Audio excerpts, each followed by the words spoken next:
Minimum, I think we should have qualified for the World Cup.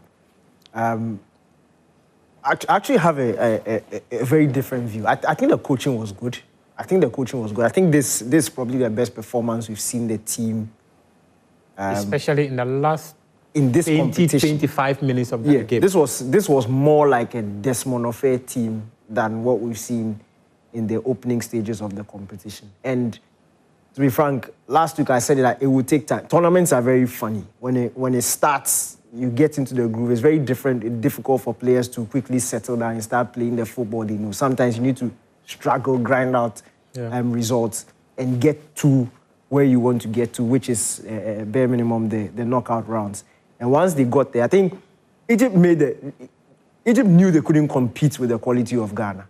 So they tried to frustrate Ghana's build-up, frustrate our attempts to play a quick interplay, passing, fluid game. And it worked. If you notice, in fact, they were going really long. Yeah. We're not interested in playing the ball through us. Pack the ball. We're encouraging the long balls and the physical battles. And when they got the 2 goals, which were complete gifts, I really respect the character that the boys showed. They dug deep.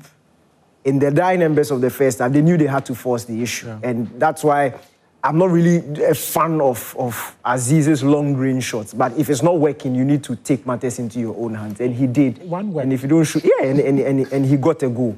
And that was the perfect situation we needed heading into halftime. Just scoring a goal before halftime, 2 and just 1 goal in it, coming back.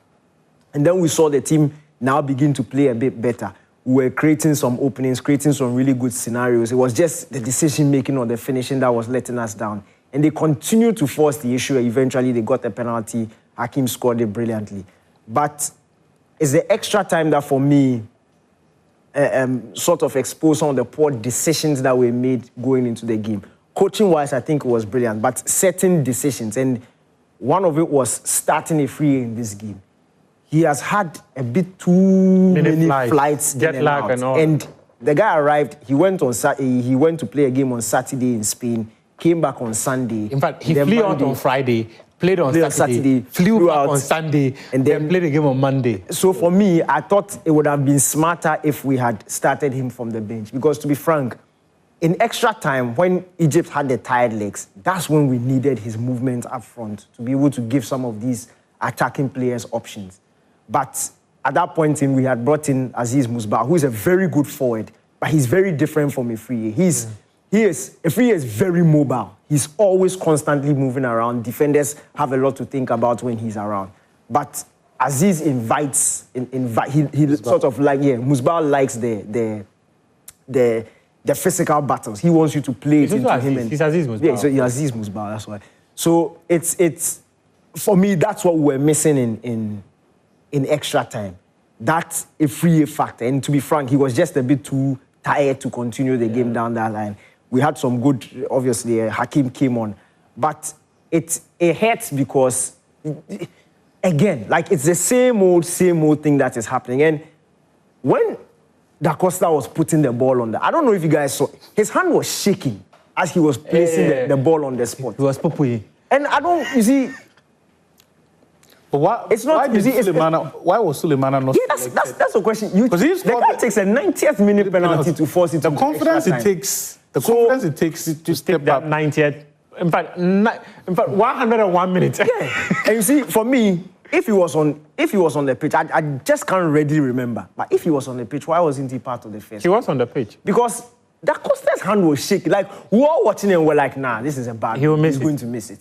And truly, he goes ahead and misses it. But Calf, the keeper came off his line. The keeper clearly came off his line. There was no review. In fact, if you pause the video right before the kick was taken, the lineswoman who is supposed to be looking at the goalkeeper was looking at the kicker.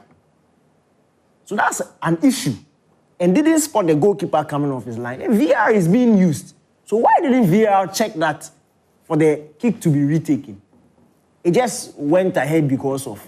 And that's very poor at this level. So CAF need to check that because Sekou would have saved the penalty if it was.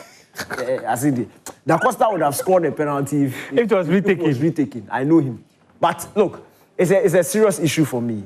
Our approach towards penalty shootouts seriously needs to change because the record is absolutely terrible. Yeah. If you look at it, I did some research in 2021. If you look at the reason, you cry, and it's not just national teams. Ghanaian club sides too. It's like Ghana, we don't know how to take penalties. And if you go deeper into it, when the former GFA technical director was putting his reports there,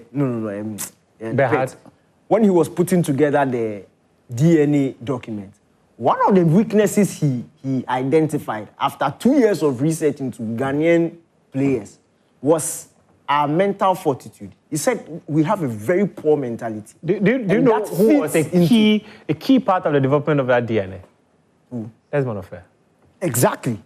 Exactly. So when I was told that he was the heart of that DNA, I was like, really? Look, it's very problematic when we see the same things over and over again. And the reason why I can boldly say that I don't think proper preparation was done into penalty kicks. When the guy is placing the ball on the spot and he's shaking. One of your first five. One of your first five. That doesn't look like somebody who is being prepped for that situation. So I'm not going to blame Da Costa. For me, I don't blame him. Because it's very, very difficult. It's not small. It's not small. You remember when Ajimambidu was talking about one of his he said when it was time for his kick, he wanted to switch with somebody and told the person because Ghana for penalty, he's afraid. Like, he's scared. You know what people play? It's not small.